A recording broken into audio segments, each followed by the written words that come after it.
Happy today, friends. Oh, hey, happy today, dude. My mom just why does my mom text me? We're doing the show, Mom. You know I do the show with Gerald. Now she's like texted me, and then somebody else just texted me. Should I what? No, I'm not going to talk about that. I'm sorry. Go ahead. No worries. Welcome to the show. Good morning. I turned my phone off. So, welcome to the show. Today's episode is Don't Pull a China. But first, let's thank our sponsors. We want to thank Roundly X. We want to thank the people at Bitcoin Live, Nick and the team there. We also want to thank Quantum Expeditions and QE and every one of our sponsors that supports our content. But yes, so today's show is America, Don't Pull a China. Yeah, what does that mean to pull a China, Gerald? What do you mean? That's kind of nebulous. Unpack that for me. Sure thing. So, Nick, if you could pull up the article by Marty Bent, this says it all in one picture. We have President Biden here in a pseudo Chinese / Russian military outfit. And that's literally what I'm trying to say is, that this article, it came out, I guess it was like 4 or 5 days ago. And it's basically the Biden administration has asked for these filings from Bitcoin miners to garner data because they think that Bitcoin mining is a threat to the grid stability. And unfortunately, you are 1,000% wrong, Mr. President. Let me just say this real quick. Oh my gosh. Okay. So, Mr. President, you want to win the election? It's real easy. Yeah, real easy, Mr. President. You want to win the election? It's called an executive order that legalizes Bitcoin as legal tender. You will secure America's hegemony for the next 200 years. You literally would win the election by a landslide. Everyone in Texas. Bukele. Yeah, Bukele won, I think it was like 98% or something, like 89%. It was ridiculous how much Bukele won by. More than anybody in the history of all elections in the world ever. So let me explain why you are 1,000% wrong and why not to pull a China. Well, China did this a couple years ago. What is happening to China's economy since they kicked out the miners? Oh my gosh, it's the worst it's been in 30 or 40 years, right?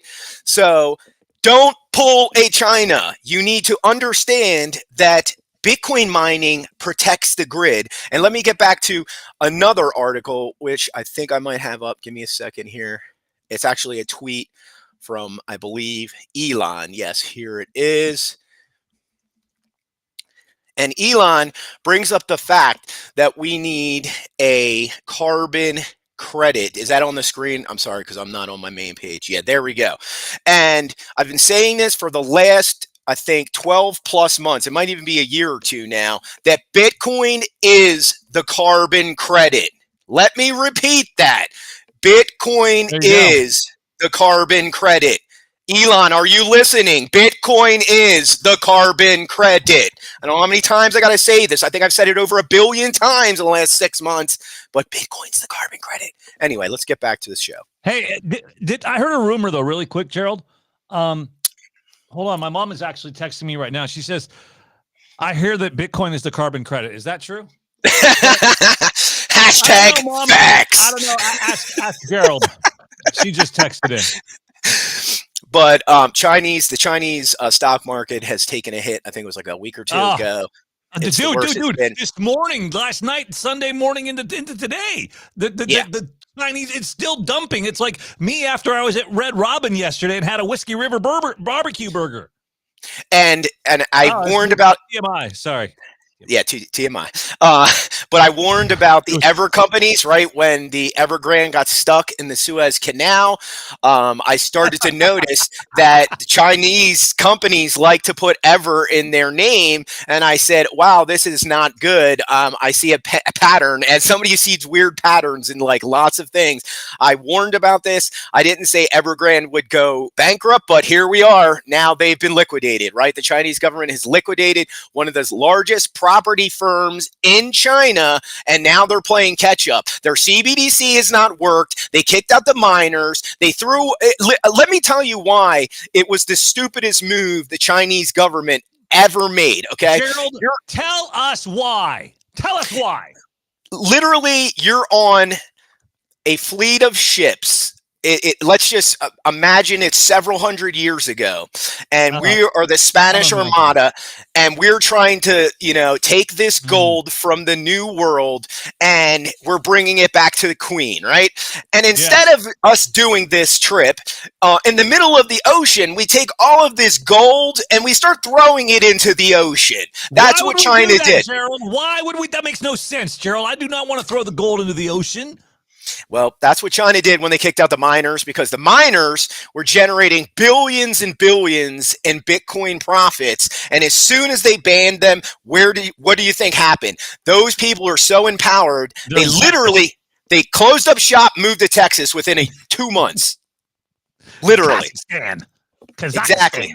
Kazakhstan, China.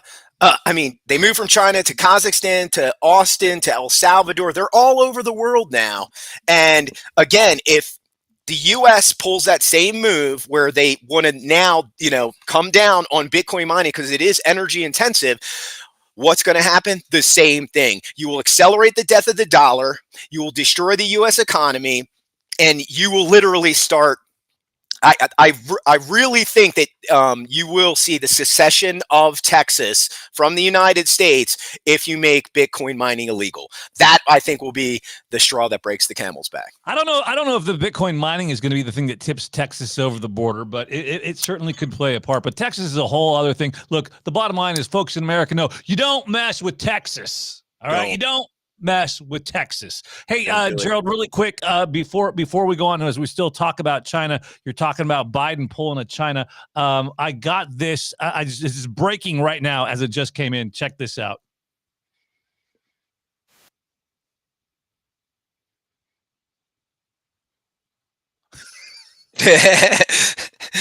Breaking. It's not coming through. It didn't come through? You couldn't hear that? No. The hell? Dun, dun, dun, dun. Technical difficulties. How is it you're able to? Gosh, now there it is. See, people are calling me. Hey, look, I told you I'm doing a crypto show. That came through. Like, dude, I tell people, hey, I'm doing a show, and then you got to call and text me in the middle of the show. What do you want? Financial advice? Here, buy fucking Bitcoin, clown. Fucking self-custody. Don't text me or call me when I'm doing the fucking show. God damn, motherfucker. Sorry.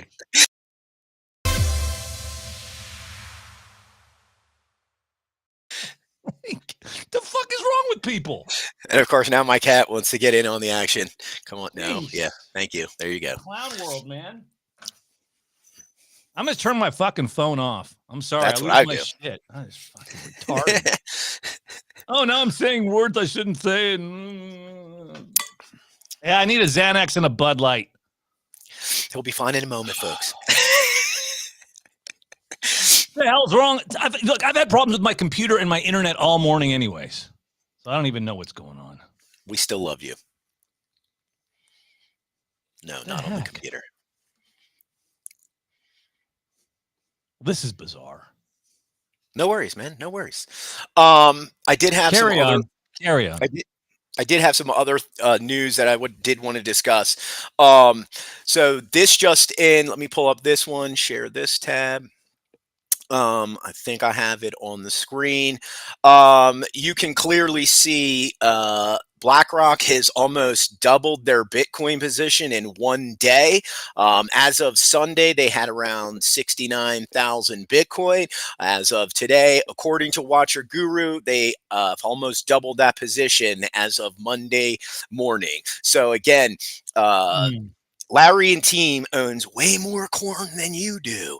And not quite as close as Michael Saylor. No, not as close as Saylor or the Grayscale crew. But they do own a lot of corn. And that is, again, for the people waiting for 30K, 25K, 12K, you don't understand mathematics. That's the people that are calling me on the phone during my live stream. Look at going to 12K. It's not, you idiot.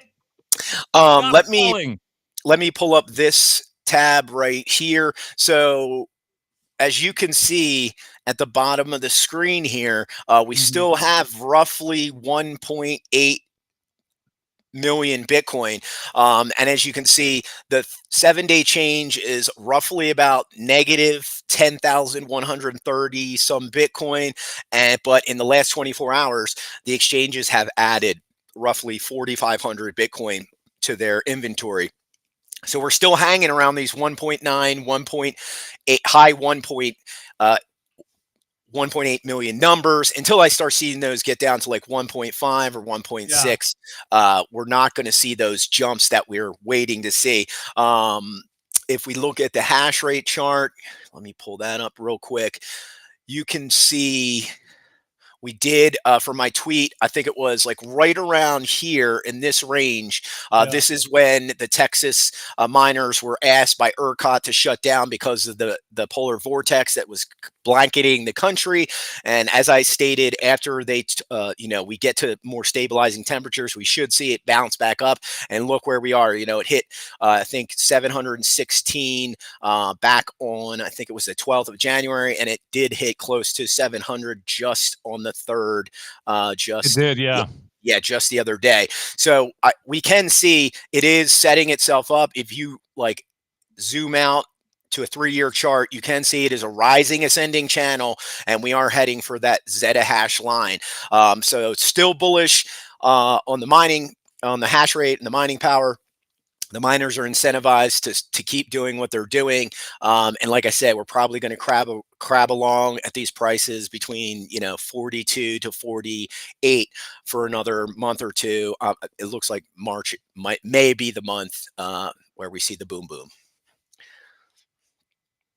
What'd you call it last? Our good friend crypto curator Paul McNeil, he said the pumpy pump. There it is. What's that official term that Paul put out? Yeah, the pumpy pump. Yeah, that's it. The pumpy pump. All right. And it did.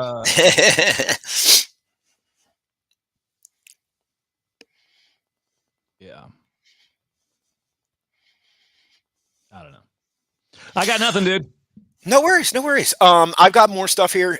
So we can take a look at this one. This hasn't been settled just yet, because as we just saw Watcher Guru. But like I said, this is the IBIT total as of Sunday. It was 69,692 Bitcoin, almost 693 Bitcoin. And as you can see, Fidelity has about 62,000 Bitcoin. ARK owns about 16,400 and some change. Bitwise owns about 15,196. But the spot ETFs are buying. Some of them have sold a little bit because I've been looking at that as well. But for the majority, they are hodling as of now. And that's a lot of corn. There you go.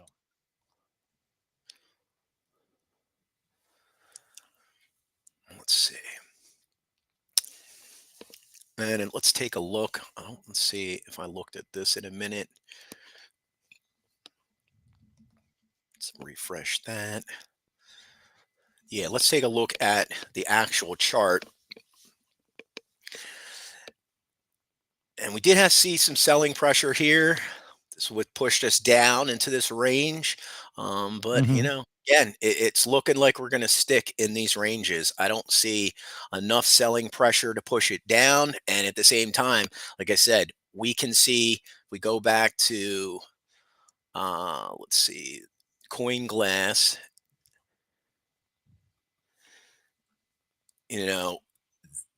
There is more and more exchanges we're starting to see that have a 30-day deficit, but overall, like I said, the 24-hour change versus the 7-day change is keeping that inventory right at about 1.8. The most interesting thing about this, and this is funny, nobody's probably going to point this out, but I shared with you this picture probably like a week ago. And if you recall, at that time, FTX had about 0.22 Bitcoin. They have added to their position of Bitcoin and almost own own as much Bitcoin as I do. But I find it fascinating that they are stacking right now. I don't know who is sending Bitcoin to FTX's main wallet, but it is accrued roughly 0.29 in the last 30 days. So interesting, very interesting tidbit of information there. And if we want to look some more, like I said, if we go down here, this big spike, this green inflow spike, that is a lot of Bitcoin that hit the exchanges. Until I see some more big red spikes like this. In the opposite direction, right? Exactly. In the opposite direction, saying people are taking it off exchanges and putting it into cold storage. And, with the ETFs, that's mainly Coinbase Pro.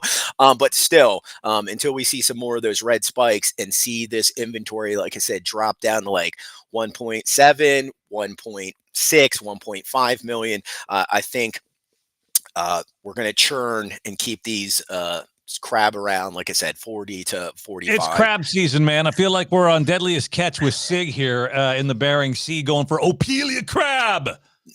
Again, unfortunately, that's how it looks.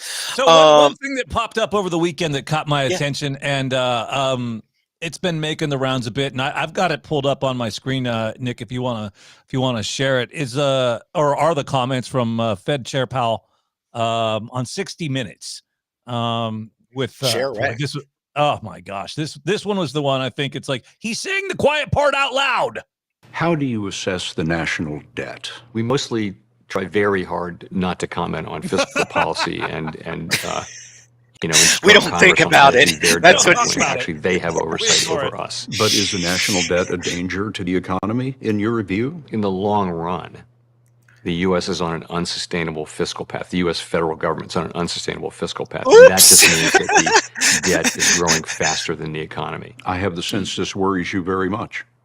Over the long run, of course it does. We're borrowing from future generations. It's time for us to get back to putting a priority on fiscal sustainability, and sooner is better than later. How do you assess the national debt? We mostly try very hard not to comment on fiscal and again, policy. if you want to get back to fiscal sanity, it's called a Bitcoin economy. Bitcoin standard, man. It's the Bitcoin Indeed. standard. The sooner, again, Mr. President, do you want to win? Executive Order BTC 313 tender. 313. You like that? Hey, can we shift gears to a different subject? Can we do that little transition thing? Hit the thing, Nick, with the button and the.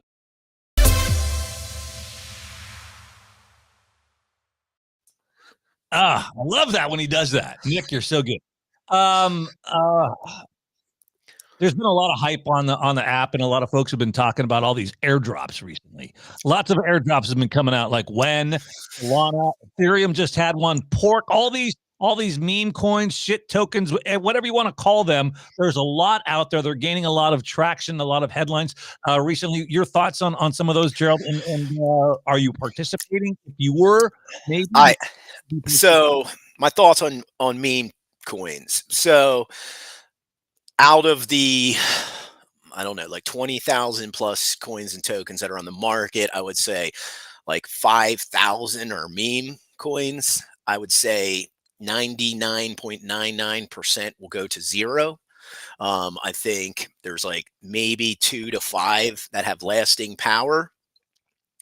And those would be Doge, Shiba Inu, and because they have big communities, and Doge has a lot of people that have wallets, right? I just published an article, top 10 cryptocurrencies by total wallet addresses. That was a great article, by the way.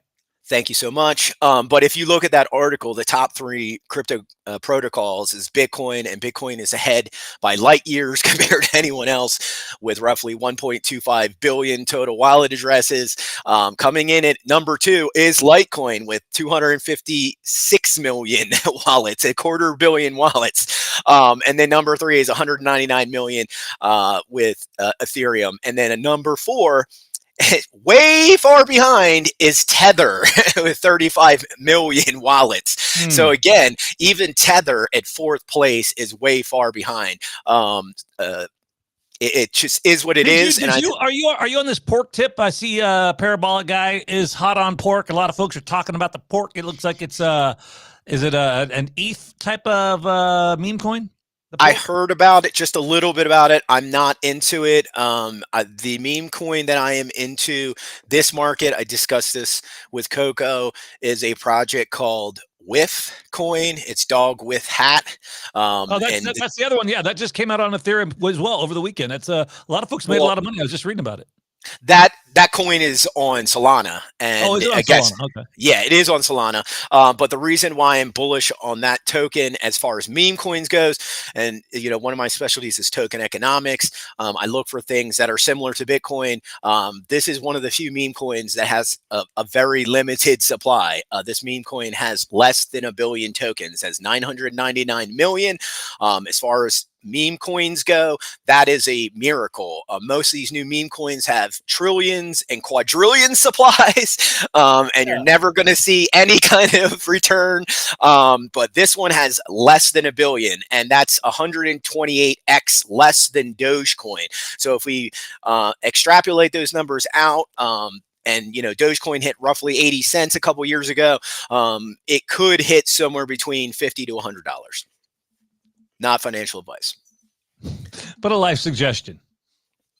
Yeah, I was just reading about that this morning. The dog. I thought for some reason it was an ETH token because I saw the thing was like a dog with a knit hat on it. Right? It's dogs with yeah, and that's a Solana over the weekend. Okay. Yeah, I'm pretty sure it's a Solana one. Yeah, and the big story over the weekend is that someone took one of those big knit hats and threw it on the bull in Wall Street. So bull with hat. And, I tell people you can do what you want with your money. But if you're new to this space, stick to Bitcoin and or Litecoin. Obviously, if you want to have some fun stuff and, play some games or collect some NFTs, you probably want to do that on Ethereum. But everything outside the top 3 is, it's good luck. Could they? I'm looking at the chart right here on dog with hat. That's Is it going up? It's come down. It's moving back up a little bit. It's just like at 2 cents. Yeah, I think it's a buy under 30 cents. I think once it gets close to 60 cents, it's a don't buy it, because a lot of these tokens, once they hit a valuation of like 65 plus cents, they tend to then break $1 at that point. And now you're chasing green candles. You're chasing pump. Don't chase a pump. Do not chase the pump. Respect, as Ivan on Tech would say, respect the pump. You're right. It is Solana. For some reason, I read something that it was Ethereum. See, this is the thing. I don't mess with the poop coins too much. So I'm not. Yeah, you're not an expert on them, and shouldn't be. Exactly. You know what I do is I be smart. I'm safe. I stack sats. I hodl. I self-custody. And that's that. You never get hacked. You never get scammed. You never lose your stuff on an exchange if you do that. Exactly. And totally correct. It's super conservative, and you won't go wrong. So Solana's got a lot of poop coins. Okay. Oh yeah. Yeah. And as far as airdrops, I mean, I'm not endorsing any protocols, but I know TIA has some airdrops coming. If you're really interested, Coinbase's base protocol is going to be having some airdrops as well. Okay. The XRP Ledger, if you're familiar with the Zum wallet, I think they just rebranded to a new name. But another one. There is, lots out there to be had. But with that, I don't think that new rule got signed into law, that 10,000. So that's why the airdrops are going nuts. But again, if you're new to crypto, learn Bitcoin, understand Bitcoin, read the white paper and or the Bitcoin standard, and figure out why this is the most important development in the history of money, right? Like this is Speaking of Bitcoin, Gerald, hold on. Whoops. Bitcoin price update. All right. Gerald, a Bitcoin price update. One Bitcoin is worth what right now? Right now, we are looking at 42,135. Oh, okay. 42. Not too shabby. Not too, yeah, 42. Max Kaiser last week said we're gonna hit 50K last week. What happened, Max? Well, again, there's so much at happened? play. Yeah, there's so much at play now that I know Max is, the bull high priestess of the Bitcoin church. Yeah. But he still has to take in consideration that it is the most beautiful circular economy out there, right? And as we can see, as the exchanges are liquidating Bitcoin and the spot ETFs are buying it up just as fast, we're seeing those Bitcoin get replaced. Even though there's a deficit, we saw 10,000 get sold last week and we saw 4,000 come in 24 hours. So we're going to kind of be hanging around these numbers. I think, like I said, either to March or maybe even to after the halving. Oh, and that's some other hot news that everyone's been saying, oh, it's 420, it's 420. Nope, it's not 420 anymore, folks. Again, it has jumped back and we are at Thursday, April 18th, 2024. Yeah, I saw that got revised over the weekend as well. April Indeed. 18th. So the halving is April 18th. And like I said, even then though, there's even that though. I was talking with our good friend crypto curator Paul McNeil, and he shared with me a link that he had with the Bitcoin halving, and his was like April 6th or something. So then I went back and did my research, and I'm like, yeah, and that's when I saw the updated to the 18th. And I still think though that there's still you gotta be really diligent, check your sources, verify, don't trust. Yeah, and the other thing is, if that hash rate goes up to 7, if it stays in the 600 to 700 then it's ranges, moving forward, right? Oh yeah, that the block times, like when I look at the block times, exactly. They got crypto curator on cue. Yeah, baby. nice. My man, Paul. When I see those block times go down to 9 minutes, right? Like, wow. Yeah. So it could move up. It could. It could Hey, move up Paul, even sooner. crypto curator. Good to see you, man. I love his articles on the Woobits as well. Thank you for hanging out, Paul. We appreciate that. Hey, speaking of airdrops and things that dropped, the Apple Vision Pro dropped. Oh yeah. And now all the videos are going all around the web of people doing crazy stuff with their iPro influencers. Yeah. Hey, Nick, do you have the one of the guy in the Tesla truck driving with that's classic. That's classic. I think they've already pulled over 2 people for doing that. I saw that one too. Yeah. So yes, you should not wear your Vision Pro while you're operating a vehicle, just like you shouldn't have your phone in your face while you're operating a vehicle. It's the same thing, dum-dums. This just in. Oh, there it is. Here we go. Yeah.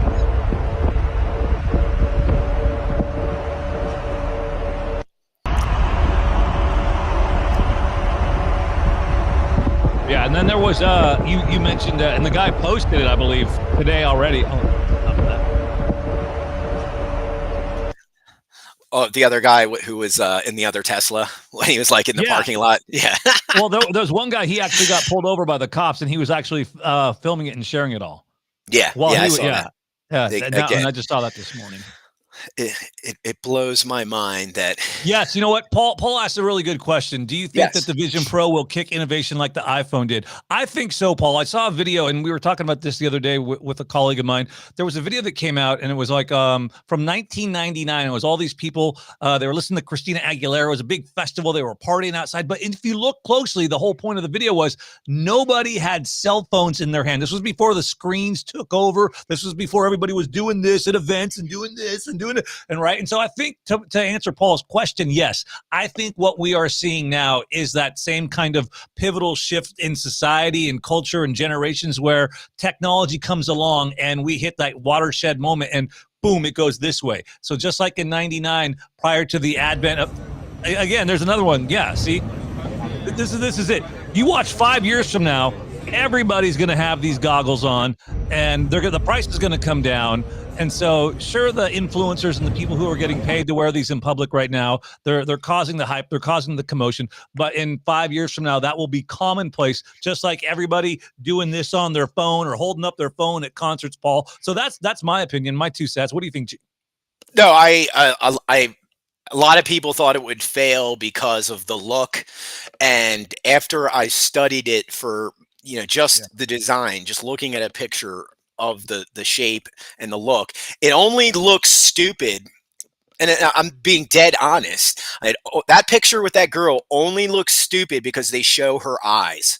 If they don't show her eyes, that picture looks amazing. She looks like she's Ready Player One, right? Mm-hmm. It only looks silly because you can't see.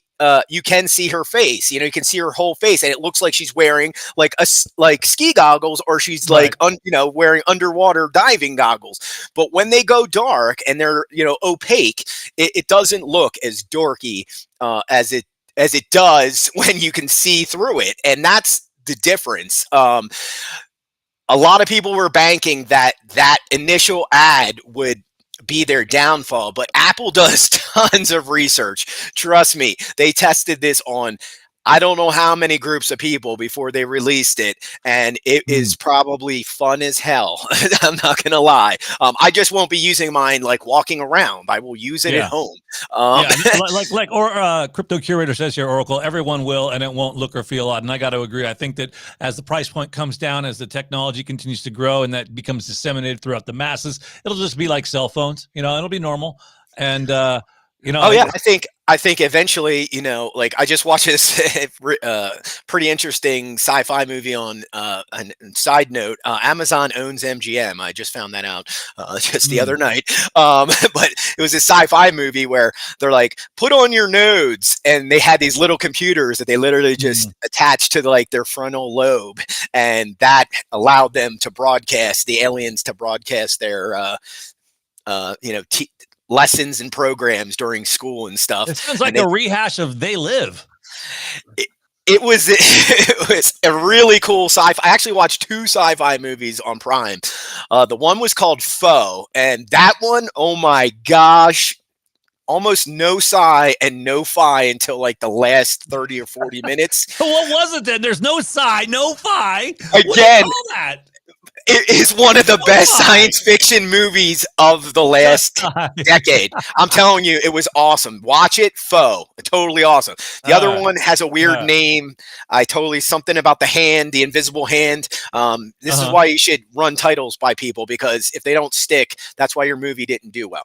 But something with the invisible hand, and basically aliens, come down and they invade and they take over, and humans just deal with it. But at one point, they're in school, and the one girl and the one young man in the movie, both their families are struggling because this alien economy. If you didn't get into this alien economy, you kind of missed out on, all this money. So they figured out that they could, broadcast their, dating to the aliens and make money this way. And they do that. And at some point, there's a rift in the relationship. And then they're like, it's like watching a reality show where it's all faked. And the aliens send him a lawsuit saying, you're faking it. We're going to sue you for all the money you made. Anyway, it's a good movie. Both are good movies.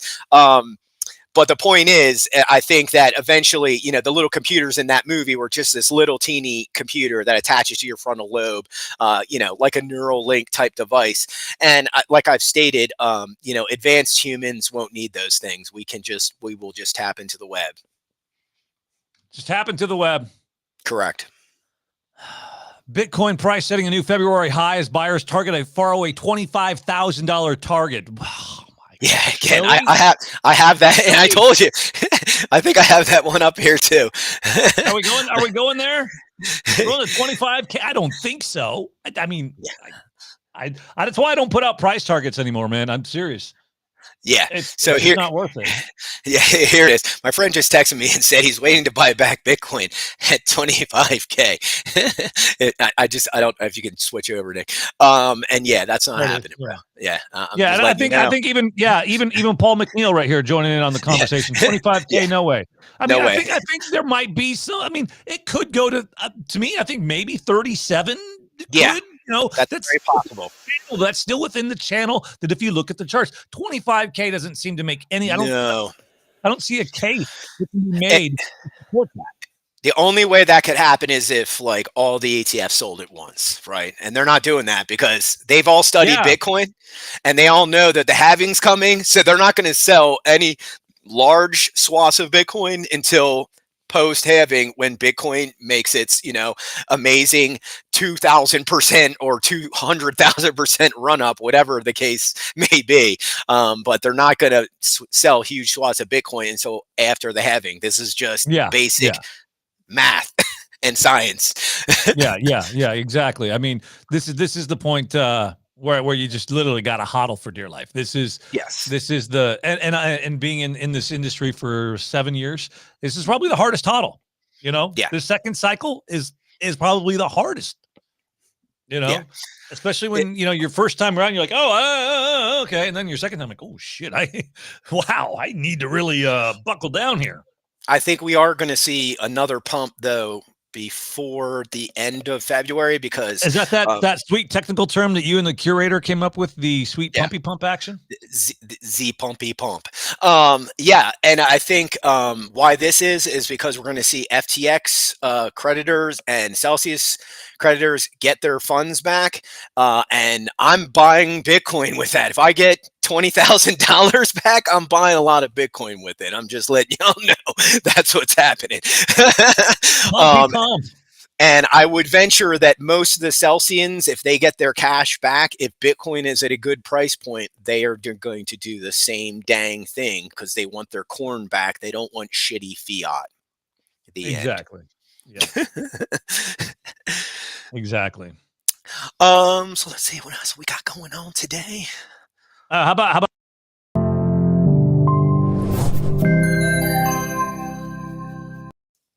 I got something fun for you. I put this together over the weekend.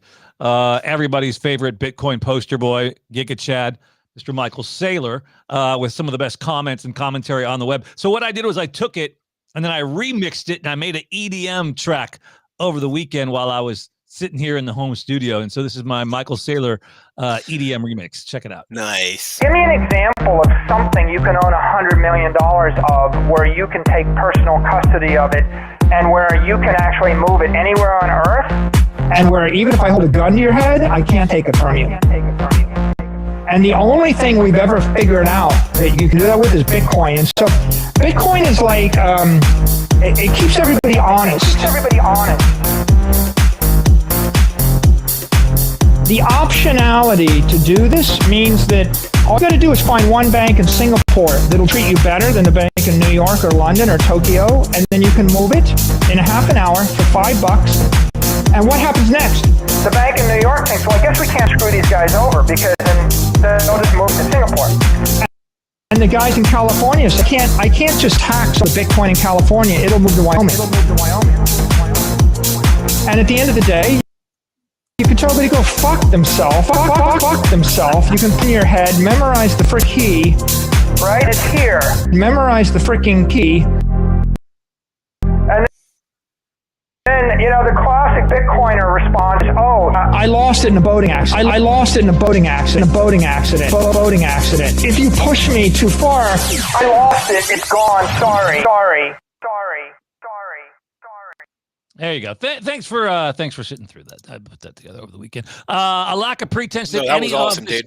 I love the crypto curator here, Travis Kling, over at Akagi, and I was looking at it here, and lack of pretense that any of this shit does anything or will ever do anything. Not financial advice. It struck a chord, and I've got it up here. Let's see. Yeah, pull it up. I'll pull it up here. Let's see, share screen. Here we go. I got it here. I got it. There it is. Good catch there by the crypto curator, Paul McNeil. down there in Texas, and you don't mess with Texas, by the way. Apparently, this struck a chord, a lack of pretense that any of this ish does anything or ever will do anything. Then he goes on today. He's publishing his thesis on what he think could be the defining feature in the next 12 to 24 months. Ooh, a lack of pretense. What is Not he financial referencing? advice. What I'm going through it right was now. I anything? haven't. This is why we need. This is why we need Paul McNeil in here. I haven't read it all. I'm going through reading it right now in real time. Hey, Paul, can you give us a quick synopsis? Yeah, over 1,000 bookmarks on it. He says we're all shitcoining. Yeah, basically. I would agree with that. Yeah. Anything other than Bitcoin, we're shitcoining. Yeah, out of the top 3, it's you're wasting time. Yeah. See, but I would say this though. If you are smart enough to do this, I think there are ways that you can use altcoins to acquire more Bitcoin. If you stake, if you use something like that to generate a passive income, but then take that and flip that into free Bitcoin. Let's see. Paul says that Travis in his thesis says that Bitcoin is going to have a free walk to an all-time high. Financial nihilism. Don't agree with that. Yeah.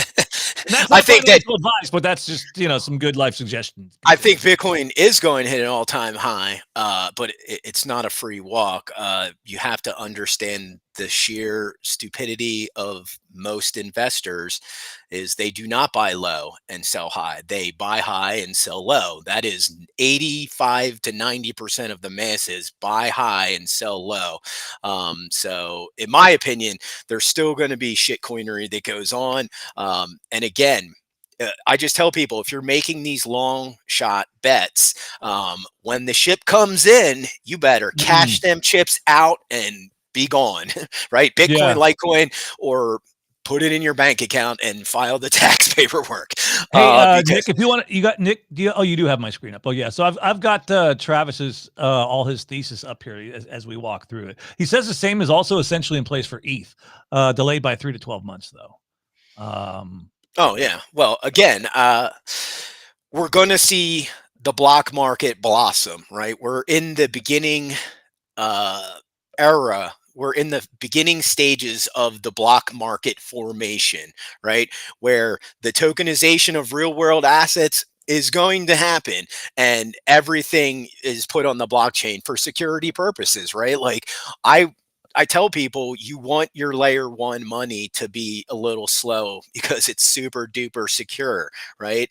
I have no problems with the block times being 10 minutes, and I have no problems with Litecoin's block times being, much shorter. And these things work, right? I tell people, again, number 4 on my chart, on my little write up on Medium of the top 10 cryptos by wallets, number 4 is Tether with 35 million wallets, right? Everything else is in the millions, right? Solana, I think, is like 15 million. Link, I want to say, is like 5 million. XRP is like 5 million. Yeah. You can see, just read the article. So the top 3 are Bitcoin, Litecoin, or Ethereum. Just those 3 alone take up almost 2 billion wallet addresses. Wow. So again, everything else is a gamble. It's good luck.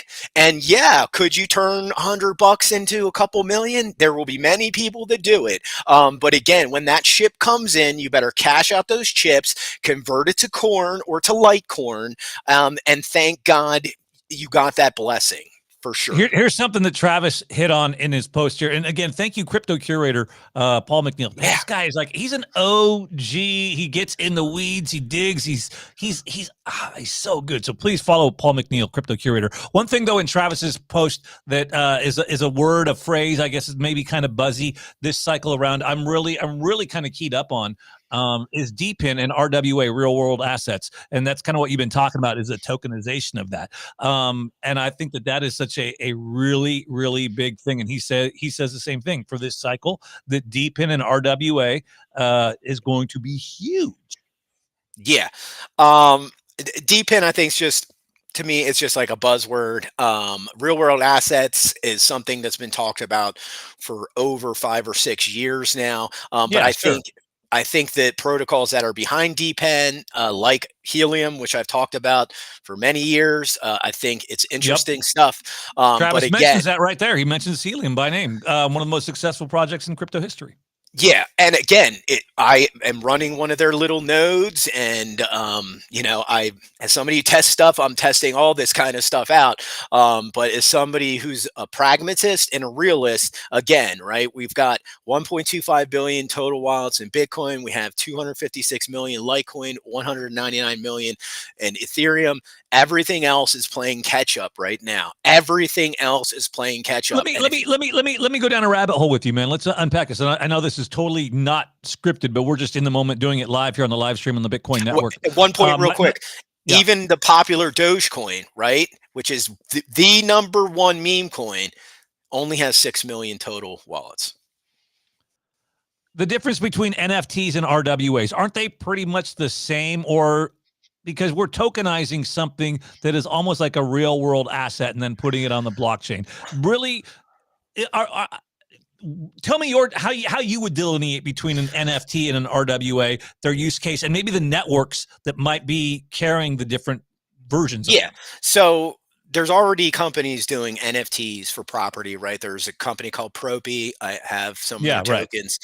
They literally are making, I don't know if it's ER721s or the new standard ER, or what, I don't know what they're up to, 133. I forget the new numbers, but they are basically using NFTs. You could do this and just, put stuff on chain, and just with a hash ID like Ravencoin, and not have to make everything an actual NFT. And I think that's what's going to happen. I talked about this just maybe a week ago. I think Ravencoin is the protocol because it's decentralized. It is a proof of work protocol.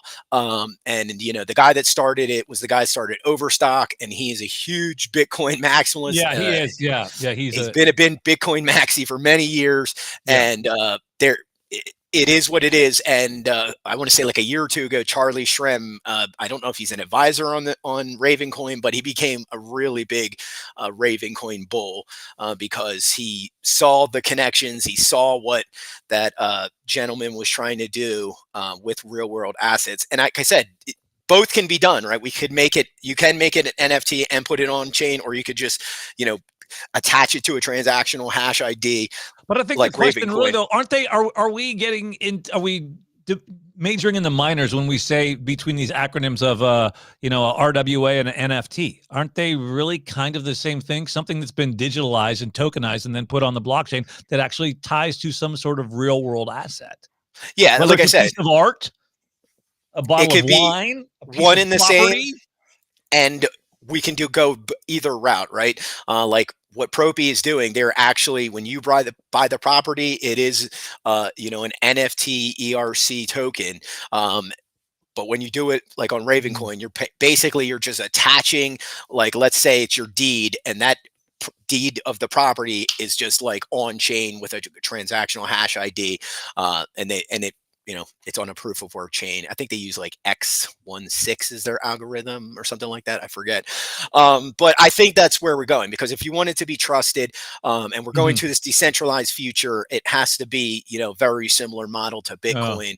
And that's just how I feel about it. But I think Ethereum, is going to do things as well. But everything outside the top three is, and you have to realize, that Tether, even though I said Tether is like number 4, most of those Tether wallets, they run on Ethereum, right? So those are just more Ethereum wallets. I just noticed, I'm looking at some of the other broader markets here today, Monday, February 5th, the Dow falling almost 200 points and the S&P retreating as well. And one thing I didn't point out about that new Aqua wallet, which is very interesting, there's a Tether wallet in there, and it has a 0x address. Dun, dun, dun. Samson Mao, you have some questions. You have some answers.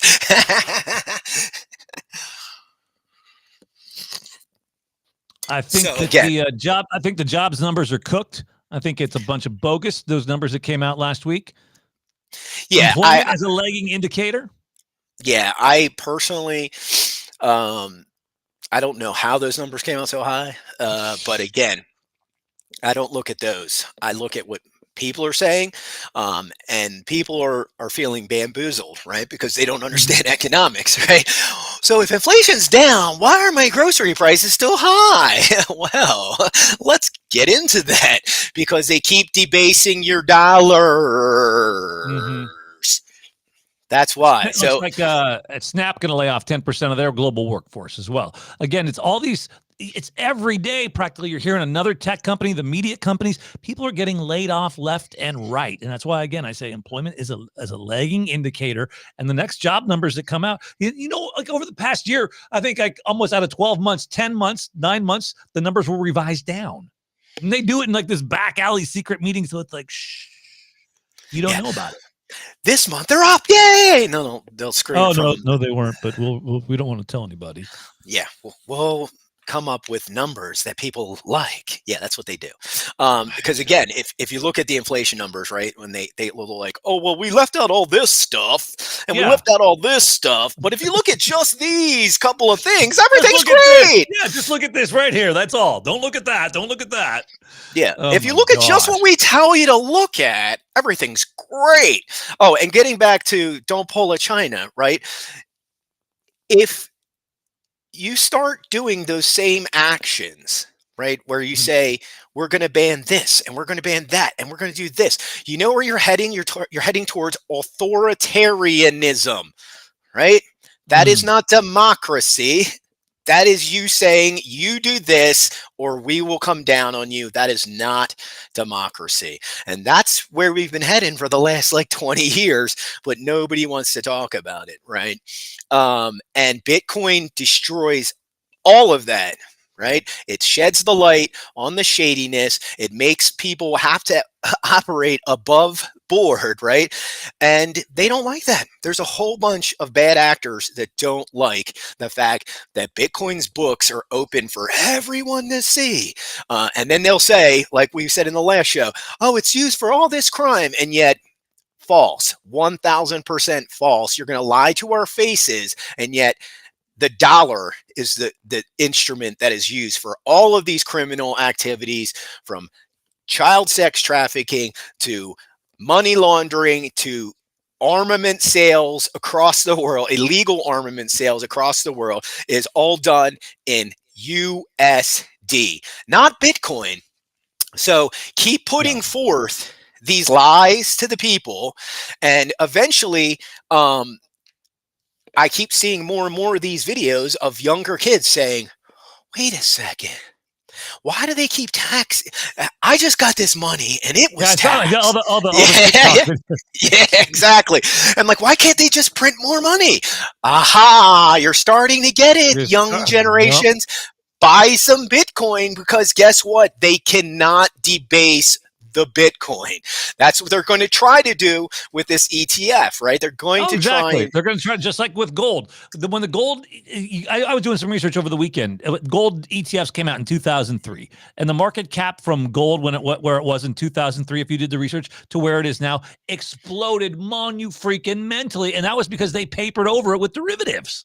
Correct. And see, that's what they can't do. They cannot do that with Bitcoin. Bitcoin will not allow them to do that because, A, they don't have the position of acquiring all of the commodity, right? They don't actually hold it all. That's why they're trying to gobble it all up right now. And that's what this whole period is. It's in a big freaking accumulation period where the folks like, CoinDesk and all the other ETFs are trying to get that clearinghouse position so then they can try to paper over this shit. And that's why you don't want the paper. You want the asset. Get the real asset, right? Even Jim Cramer, when they were kind of talking about it like a week or two ago, he's like, I like Bitcoin. And they were talking about, and Cramer always wants to point out it's an ETP. He thinks that's like a ding or something. No one gives a crap, bro. No one gives a crap. Let me just say that, Jim Cramer. No one, keep saying ETP, Jim. No one gives a flying F. I think like the people in the industry like to say ETP because it's an exchange traded product. And it makes it sound like we know more than we know more than you do. Whatever. You do. No, you don't. ETP. You're stupid. But the one thing he did say is, I like Bitcoin, but he's like, I like the asset. And he kind of like wink, wink, nudge, nudge, like buy Bitcoin. Don't buy this ETF. Don't buy this paper bull crap. It's just like the gold bugs. Do not buy this paper crap. Buy physical gold, right? It's the same thing with Bitcoin. Yeah. Buy physical Bitcoin, and you'll thank us later. Not financial advice, it's life advice. There you go. All right, I'm done. I got to call my mom back. I turned my phone off. People are blowing me up at the start of the show. Like, geez, people, come on. What's funny is it like has that live stream and answer your questions there. Yeah, exactly. Like Paul did. Paul knows what's up. My mom's still figuring out how to live stream. She didn't know how to live stream. Dude, that was some flow chart there. What was that? No, it looked like you got a flow chart going on your notes there. I do. I have flow charts. I take copious notes. Okay, I see that. I see that. Yeah, copious notes. Thank you, Paul, for joining us on the stream and asking the questions and bringing the good stuff. You know? Thank you for Paul. Hey, you know what? Paul did a lot of heavy lifting today on the show. He did. Thank you. I slacked off this week, Paul. I know. I had internet issues this morning. I don't know what was going on with my Wi-Fi and my whatnot, but thank you so much. Yes, it's actually much better than just a plan on Spaces. I agree. I get to see your lovely face, Gerald, and I miss seeing your lovely face. And yours on the Spaces, it's just all a bunch of voices. Yeah, we don't know. Spaces are fun, but this is better. Indeed. All right. What do you got planned? Oh, wait. Hey, you're going to be on another show on the Bitcoin Live Network coming up. Sandwiches with Coco. Tell us about that. Yeah, so we just talk shop about crypto, and she asked me my favorite sandwiches. I did talk about veganism. What is your favorite sandwich, really quick? I make this really good tofurkey and cheese wedgie. It's basically you just take I take a pizza dough. Dude, I'm sorry. Anything called wedgie, I'm not eating. Yeah, listen. I'm not eating anything called wedgie. Listen to me before you make your decision, right? So you take the pizza dough, you roll out the pizza dough, flatten it out. You take the cheese, you put the cheese in there, you take the tofurkey, put the tofurkey in there, and then you fold it up, and then you bake it, but you don't seal it. So it's like a sandwich, right? And then once it comes out of the oven, it's kind of like I think Papa John's has been making these, but this pizza shop back in college made these like years ago. And again, I'm not eating a wedgie either. Sorry, we're not eating wedgies. You got to come up with a new name, bro. I love the idea. Again, there it is. Sandwich with Coco. I'll post a picture of one. But anyway, if you eat one, you'll be like, "Oh my gosh, this is awesome!" Eating a wedgie, bro. I love your wedgie. I think on that note, we've hit rock bottom. Wait, really quick. Let's do one last Bitcoin price update. Okay, Bitcoin I'm checking. Bitcoin price update. All right, the price of one Bitcoin is what? It is $42,738. So we're still not at 50K, Max Kaiser. Nope. He said last week. What the heck, Max? He's all jazzed up on the Bukele vibe. Woo, Bukele vibe. Oh, yeah. Congratulations to President Bukele for securing his next term. You might see some more Americans down there in the next couple of years. Oh, I'd love to move. I can't. Stuck here in the dystopian hellhole called America and the People's Republic of Seattle stand. In a woke socialist nightmare where I can't even leave my house without getting jacked by some Gen Z feminazis. But again, congratulations to President Bukele for winning his second term. And thank you for the team at Bitcoin Live. Thank you, Nick, for Nick. Doing your job as well as you do. Thank you to Roundly X. Thank you to Quantum Expeditions and Roundly X as well. And thank you, MattySats, for hanging out with me as well. Well, I'm sorry I didn't bring my A game today. It's all right. We had the curator picked up some slack and got us with some interesting topics to talk about. All right, I'm gonna go take a Xanax and drink a Bud Light and try to mellow out and fix my internet. You got it. All right, take care. Talk to you later.